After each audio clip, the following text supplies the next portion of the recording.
Welcome back to Crazy Brave Homeschool. My name is Ashley, and this is my daughter Poppy, as most of you have seen Poppy once or twice in our home videos. So I'm a homeschool mom to a rising third grader and a rising kindergartner. And today we are going to continue our curriculum reveal picks for the 25-26 school year. Last video posted a couple of days, I'll link it below, was my daughter's third grade language arts and math picks. She's gonna be popping in and out, I think. Anyway, last video, third grade math and language arts picks. So normally I would talk about my other child's, my rising kindergartner's language arts and math picks before posting our family subject and enrichment choices, but I just don't feel ready to do that with him yet. I'm still up in the air about what phonics program is going to work best for him. The All About Reading pre-reading went really well. We're almost done. I'm moving him into Foundational Phonics Book 1 in just like a week, but I don't know how it's going to go. I don't know if he's going to like it. As I know from experience now with my first, finding a phonics program is, can be really tough. So as we get into that book, and if it's working, we may continue that into kindergarten. If not, I have a lot of other choices that didn't work for my daughter to choose from. So I'm not ready to announce that yet.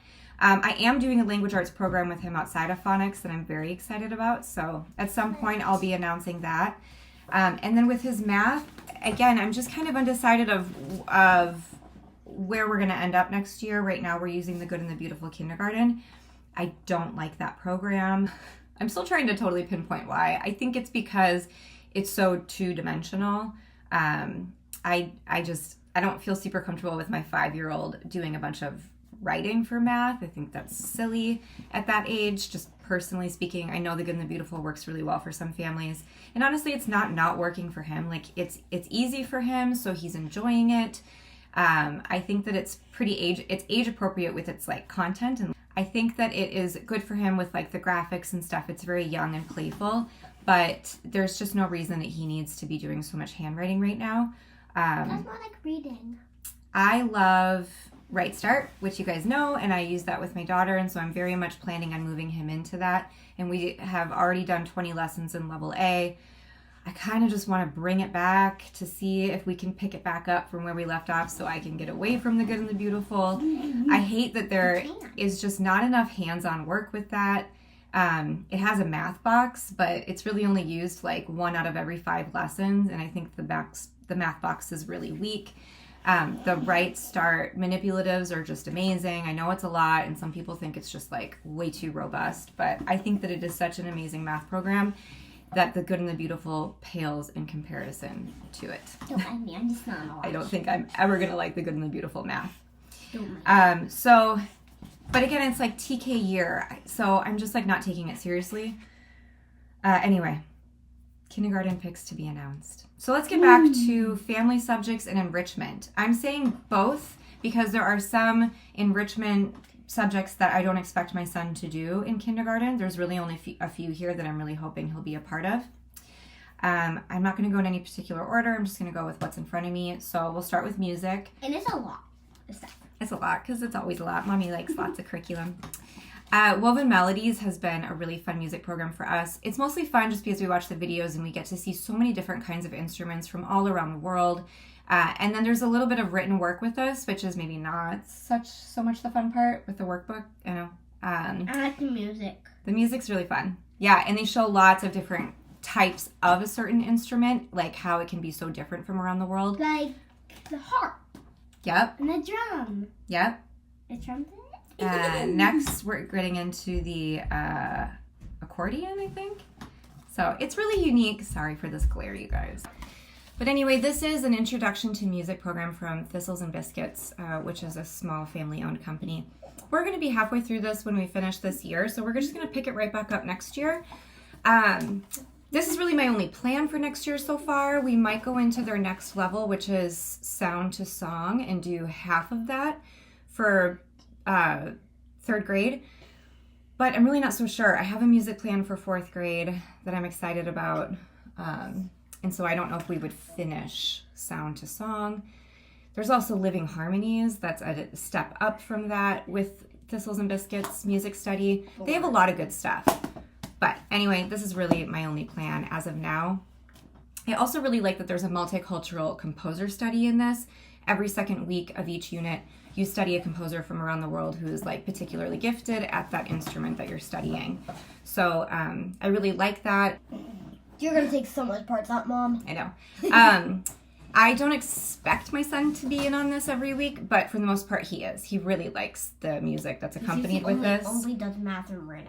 Moving on to foreign language. I talked about this before. I'm not going to get much into it. Again, the Homeschool Languages Level 1 Spanish. This comes with a really fun box of games and a puppet.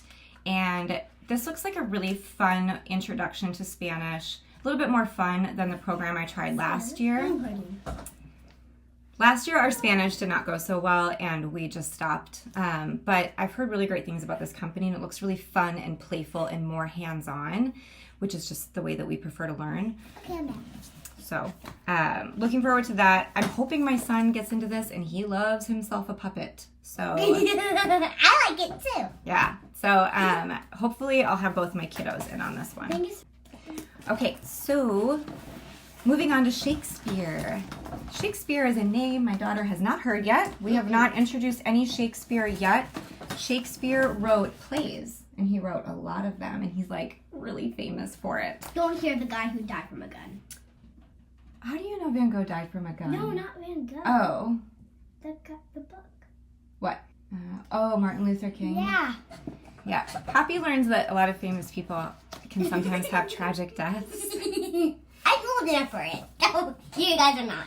Anyway, so Shakespeare is not something I expect my son to be in on, but I think because of the way we're going to go about it, I'm hoping that he will and that he might enjoy it. So we're using the Shakespeare. This is no change from Under the Home. This program is based on stories, not the actual plays. The plays don't start technically until around 4th grade, but we probably won't start till around 6th grade. For now, for the next few years, we're just going to be reading beautiful stories from Shakespeare by E. Nesbit. This is a really beautiful gold-trimmed book that I got on Thrift Books.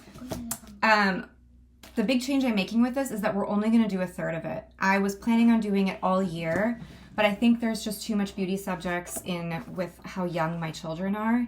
Not young. So we're going to do a third of the stories in here just for, I believe, term... I don't know. I have it broken up. We're doing poetry for one of the terms, Shakespeare for one of the terms, and then studio art for one of the terms. So I'll hit that next. But anyway, this book then should actually take us a few years. What years? If we're enjoying it. I'll be 10. And then I want to finally use this Making Peg Dolls book to make Shakespeare peg dolls for each of the plays. Ooh. Yeah. So I thought that this would be fun. I might make some really nice ones so that we can reenact the plays, or if my kids want to make their own, then obviously that's fine too. Yeah. So that's kind of our, and then the program with Under the Home does have a bunch of, I wonder if it's, I don't think they're in here, but it has a bunch of little puppet cutouts and like instructions to make a stage to reenact the play as well. So I think we'll do peg dolls because that's pretty fun, but we could do paper puppets We've too. already done that. I had originally planned to do a full year of studio art with Under the Home. They follow the new Augsburg drawing book. This is available to the public. It's in the public domain because it is a very old classic book on art instruction. We haven't done any technical art instruction in our homeschool yet. I mean, which is no surprise. My kiddos are very young, but I'm an art major and I very much... I'm not young. And I very much love drawing, and my kids are really great with art too. So I thought this might be a fun and gentle way to introduce them to drawing. We are only going to do a third of this program this year. We're not going to do it for the full year, but these are really gentle lessons. I'll just kind of show you an example of one. So the lessons are the lessons are based on the book, and you can kind of see it's just these really simple, gentle ways of introducing depth and perspective, shadow, trying to make drawings look three-dimensional. And they have these drill exercises down here. So let's say for one of the lessons, it's draw, like once they learn how to do this, draw 2 trees, one that's near and one farther away. Draw 3 trees, one near, one farther, and one still farther away. Draw a broad tree near and one far away. Draw a pointed top tree. So like this is obviously easy at the point in this program where you've learned these techniques. And I'm excited to prep these lessons. I'm gonna get a very large chalkboard for our homeschool, which is due. It's gonna be really nice to like have something large to write and reference for the kids during lessons.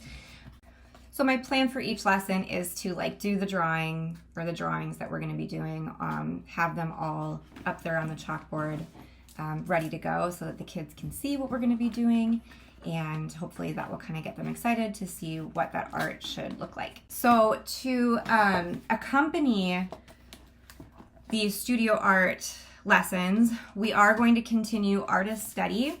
I didn't know if we were going to stick, so sorry about the light, you guys.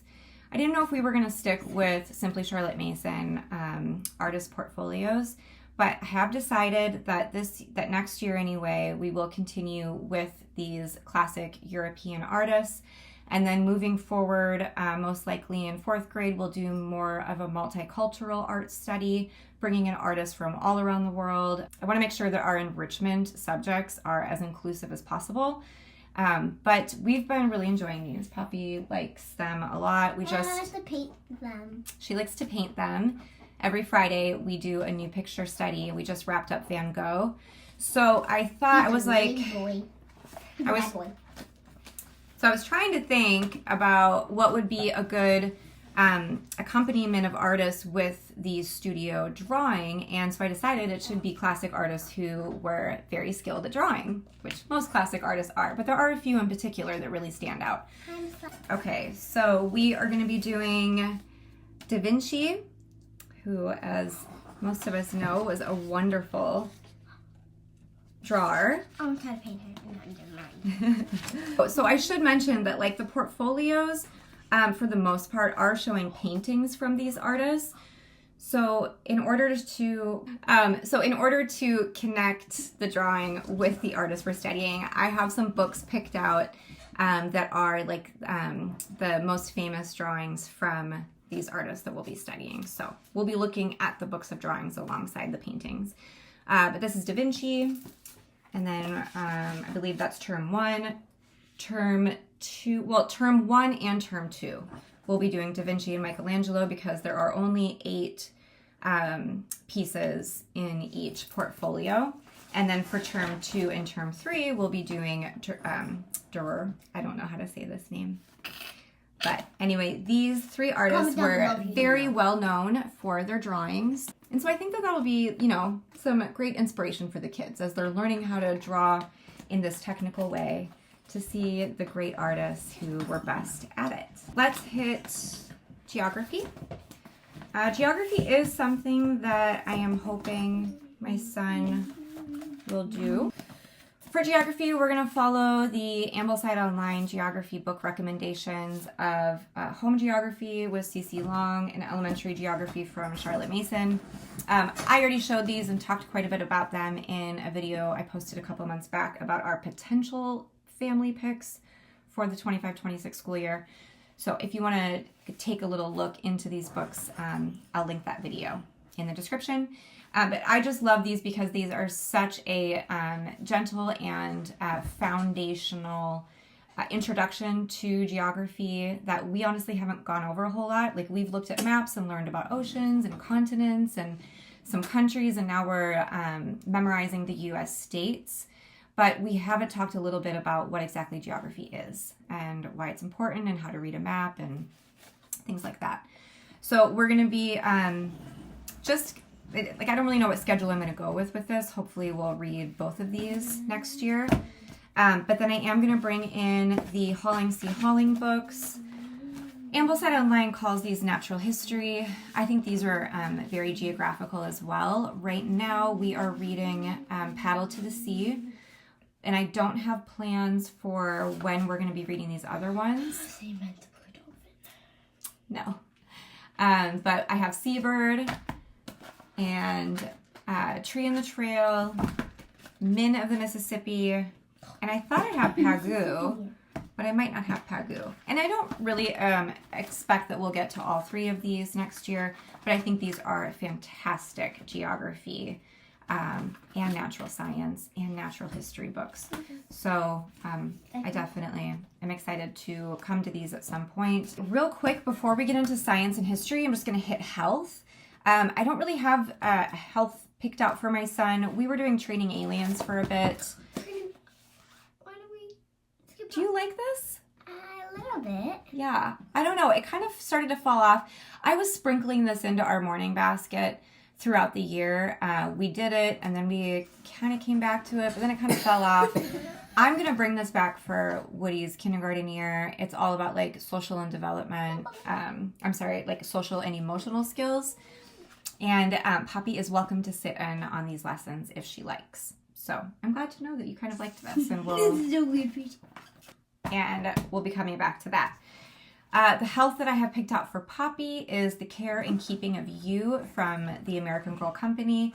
I think that she's really going to enjoy this. We're going to read this together. Some of this will not apply to her for her age yet, but she is very interested in what it's like to get older. We have lots of conversations already. I want a bone. Mm-hmm. But yeah, this book is great. It's about hair care, eyes, acne, body talk. Oh, look. What's that? Yep. Underarms, BO. like body odor. I have it. I actually have it. Things like that. Yeah. Yeah. And then it does get into the menstrual cycle at the end of the book. I'm not sure, if we'll get there then. I know there's a second book to this too that we'll probably hit in a couple years, but I think that she'll really enjoy reading through this. Okay, let's hit science and history. I'm going to leave history for last because I'm very excited to announce what we are using for history. It is totally different than what I had plans for the most part. Funner for me and Woody.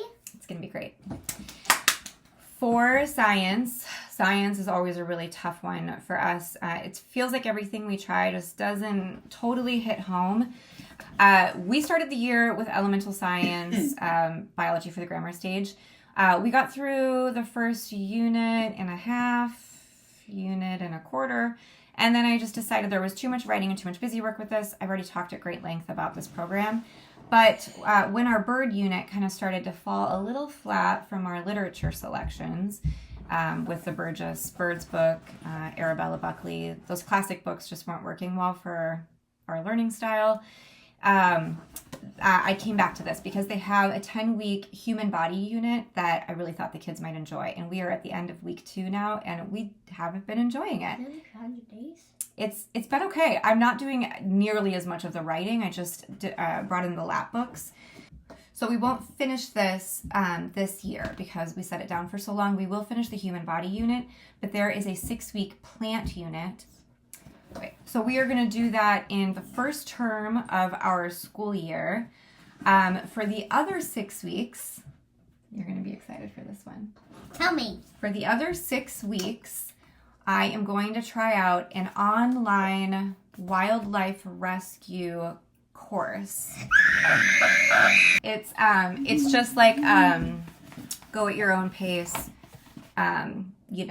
course built You don't know around how much I love animals. built around modules that this woman has put together who rescues backyard animals, birds, squirrels, things like that. I believe she even has a pet squirrel that she rescued that you get to meet. But I think it'll be a fun thing for both my kids to do. It's just 6 weeks, and I have no idea. I have no idea if it's going to be fantastic or Can I rescue them?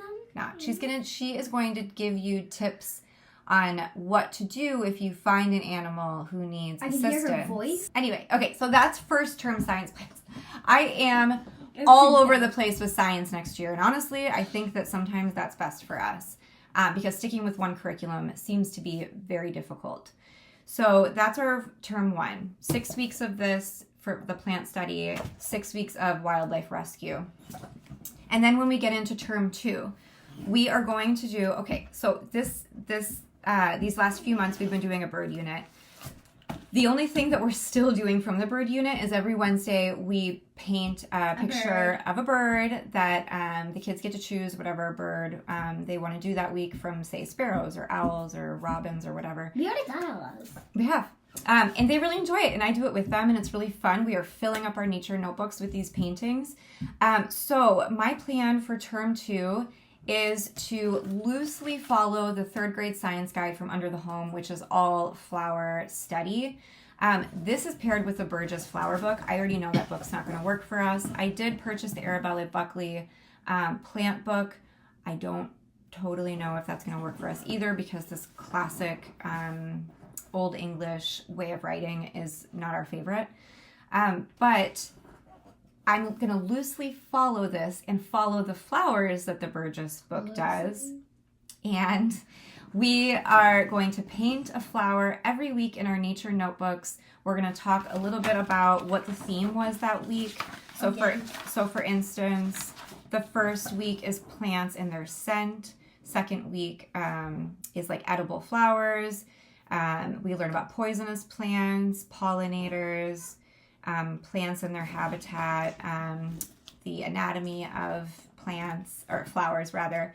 So we're only going to do, out of a 36-week program, we're only going to do 12 weeks of this. And I think that's going to be perfect, because I just don't think that we could stay interested in this for an entire school year. And we're mostly going to just do the paintings, because we are really enjoying looking at nature and painting it. I think flowers are going to be way easier than birds. Flowers? I think it's going to be really pretty. I can't wait. Have a whole nature notebook of flowers. Okay, for term 3 science, we are doing,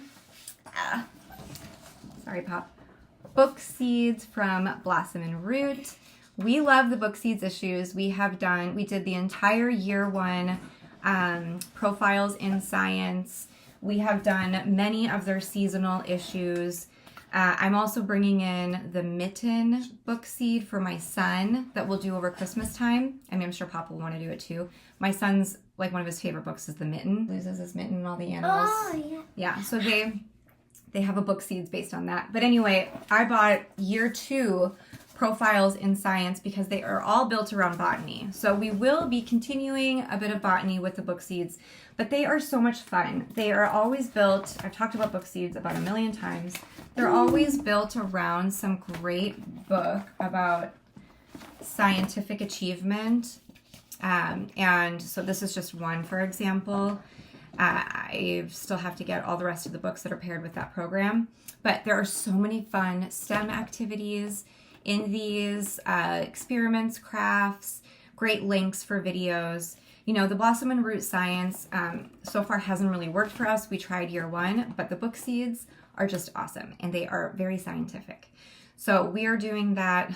Let's see, there are 6, and they will last, I can stretch a book seed out to last 2 weeks. So that's 12 weeks right there. So that's 12 weeks, which is exactly the length of a term. That will finish out our science for the year. Now, I have one little backup plan. Careful. One little backup plan for science if one of these things does not work, since we have a lot going on. I don't have any unit studies planned for next year, which is very much unlike me, but I really am going to be taking a break from planning my own units. It's too much work. I have too much great curriculum to work with. But if for some reason any of these science plans don't work, I was thinking it could be fun to do a little mini science unit on influential women in science. So we haven't read this book, 101 Awesome Women Who Changed the World. I know that there are some great profiles of female scientists in this. I have the girl who drew butterflies, how Maria Marion's art changed science, especially since my kids really like to draw science-y stuff in their nature notebooks.